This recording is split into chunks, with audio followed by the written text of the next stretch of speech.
네, 오늘 첫 번째 헤드라인 열어주시죠. 자, 삼성전자 호실적 이야기를 해야 될 것 같아요. 그런데 사실 이제 주가 자체는 다시 좀 밀리는 모습들이 좀 나와주고 있는 것 같은데 일단 이번 실적 발표 어떻게 보셨을까요? 굉장히 긍정적으로 판단했고요. 다만 이제 실적 내용을 우리가 분석을 해보면서 호재성 내용 또는 약간은 관망 내지는 부정적이라고 하긴 그렇지만 좀 지켜봐야 되는 내용 두 가지가 산존해 있습니다. 지금 나오는 언론에서의 뉴스들은 호실적 발표, 서프라이징 이런 내용들이 발표가 되고 있지 않습니까?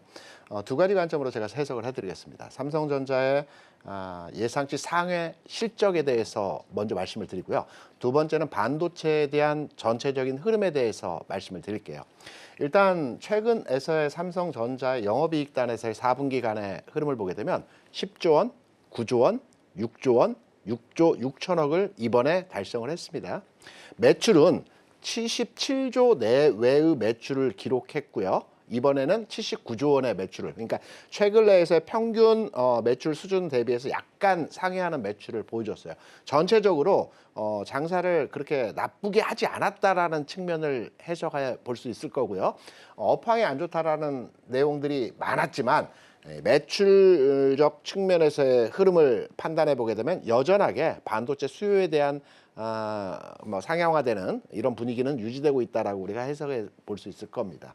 그러면 한 발 더 들어가서 이제 반도체에 대해서 설명을 드려볼게요. 6조 6천억 중에서 대부분 이제 언론에서 나오는 기사들을 보게 되면 휴대폰 사업부가 이번에 장사를 잘했다라고들 많이 얘기하지 않습니까? 반면에 반도체에 있어서는 실적이 그렇게 만족할 만한 수준은 아닙니다. 물론 시장에서 반도체 부분에 있어서 이번에 적자가 나올 수도 있다라는 예견들이 있었지만 8천억 정도 흑자를 냈죠.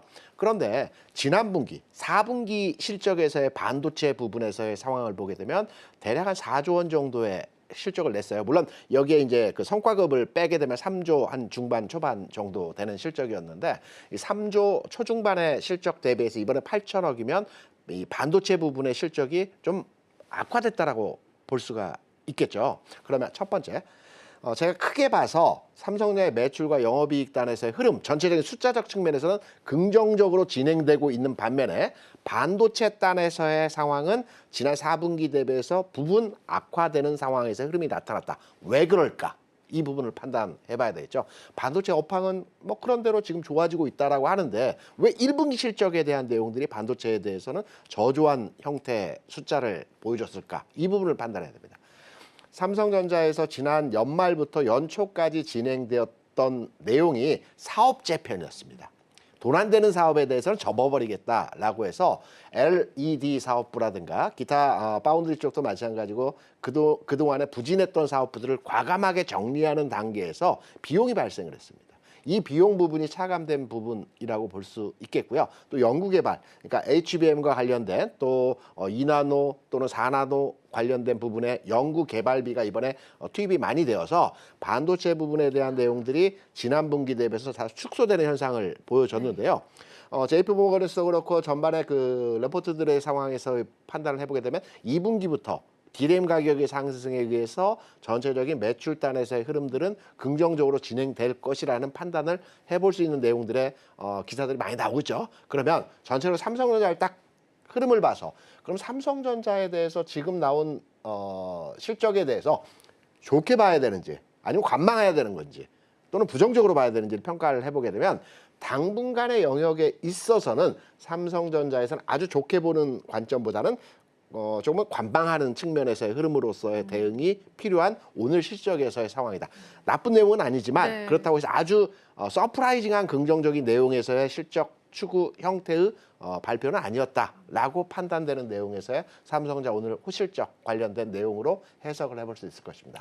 네, 사실은 시장의 예상치를 상회하는 그런 성적을 내기는 했는데요. 그렇다고 해서 주가 자체를 크게 끌어올리기에는 다소 부족한 부분이 있는 것 같습니다. 사실은 최근에 이제 저희가 기업들의 실적 발표가 시작이 되면서 증권가에서는 2분기부터가 조금 불안하다. 왜냐하면 그때부터 이제 관세에 관한 리스크가 집계가 될 것이기 때문에 그래서 안 좋게 보더라고요.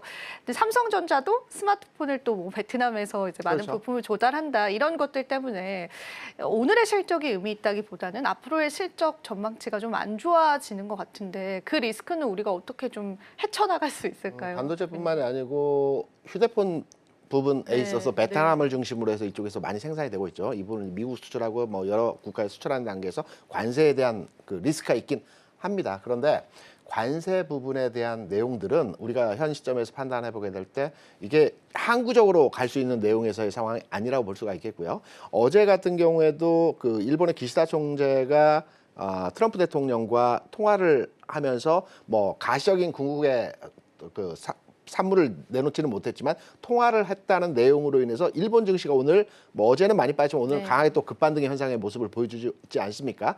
이런 내용을 봐서는 트럼프 대통령의 관세 정책과 관련된 내용들이 부분 유연성을 가진 흐름에서의 내용으로 진행될 수 있다라고 판단되기 때문에 동남아 쪽에 대한 고관세율에 대한 지속 여부가 2분기, 3분기 해서 계속해서 추진되기는 쉽지 않을 것 같다라고 보는 관측이 오히려 더 전망으로 유리한 형태에서의 관측이 아닐까 생각합니다. 그러면 대표님께서는 이제 저희가 만약에 이런 관세 리스크가 없었다면 네? 오늘 시장에서 삼성전자 더 큰 상승이 일어났을 것이다라고 보세요, 혹시? 오늘 흐름에서의 모습을 보게 된다면 시장에서 관측하고 있는 삼성전자의 영업이익단이라든가 반도체 부분에 대한 실적 예상치는 지금 나온 데이터보다 상당히 현저히 낮은 수치로서의 시장 예상치를 보고 있었습니다. 6조 6천억을 발생시켰는데요. 5조 원 내외만 맞아요. 나오더라도 그냥 네. 잘했다라고 할 만한 실적이었기 때문에 오늘 6조 6천억은 상당히 서프라이징한 내용은 맞습니다. 다만 반도체 부분에 대한 내용이 시장에서 어떤 평가가 좀 달리 해석되는 부분들이 있기 때문에 이 부분에 대한 평가 기준으로 해서 삼성전자에 대한 가격적 반응에 대한 해석을 하는 부분이 좀 달리 해석이 되고 있지만 전체적으로 흐름을 보게 되면 삼성전자 실적 내용은 뭐 다소 긍정적이었다 이렇게 해석할 수 있겠죠.